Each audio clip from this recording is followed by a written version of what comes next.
ఉంటే ఉగాది, లేకుంటే శివరాత్రి అన్నారు. ఉగాది నాడు పచ్చళ్ళు ఏముంటాయి? తీపి, కారం, ఉప్పు, పులుపు, చేదు, వగరు. ఉగాది పచ్చడి మీరు గమనించండి, దాంట్లో పచ్చడిని ఎందుకంటారో నాకు తెలియదు. అన్నంలో కలుపుకోరండి ఎవడో. అన్నంలో కలుపుకోకుండా పచ్చడి ఏంటండి? అదే మాట. గోంగూర పచ్చడి కలుపుకోవా? చింతకాయ పచ్చడి కలుపుకోవా? వంకాయ పచ్చడి కలుపుకోవా? మరి ఉగాది పచ్చడి ఎవడో కలుపుకోడే. కలుపుకుంటే విచిత్రంగా చూస్తారు, అది కలుపుకుంటున్నాయి ఒకటి.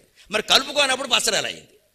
అదే ఆలోచించాలి. పరిశోధన అంటే అదే. అక్కడ సంస్కృతి బయటపడుతుంది. కలుపుకుందామా అంటే పచ్చడి కాదు, పచ్చడి అంటున్నారు, కలుపుకోవడానికి వీలు లేదు. పోనీ ప్రసాదం అంటే కళ్ళకద్దుకొని తినడానికి వీళ్ళ. ఉగాది నాడు ఎవడో కళ్ళకద్దుకోడు, మామూలుగా తింటాడు. ఎందుకంటే ఉగాదికి దేవుడు లేడు. ఏ దేవుడి గుళ్ళోకైనా మీరు వెళ్ళొచ్చు. ఉగాదికి ప్రత్యేకంగా దేవుడు లేడు. శ్రీరామనవమికి దేవుడు వేరే, శివరాత్రికి దేవుడు వేరే, కృష్ణాష్టమికి దేవుడు వేరే, రథసప్తమికి దేవుడు వేరే. ఉగాదికి దేవుడు లేడండి, కాలమే దేవుడు. షడ్రసోపేత భోజనం. ఖచ్చితంగా తీపితోటి ఉండాలి, కారంతోటి ఉండాలి, ఉప్పుతోటి ఉండాలి, పులుపుతోటి ఉండాలి, చేదుతోటి ఉండాలి, వగరుతోటి ఉండాలి. 6 రుచులు ఏదో దాంట్లో ఉండాలి.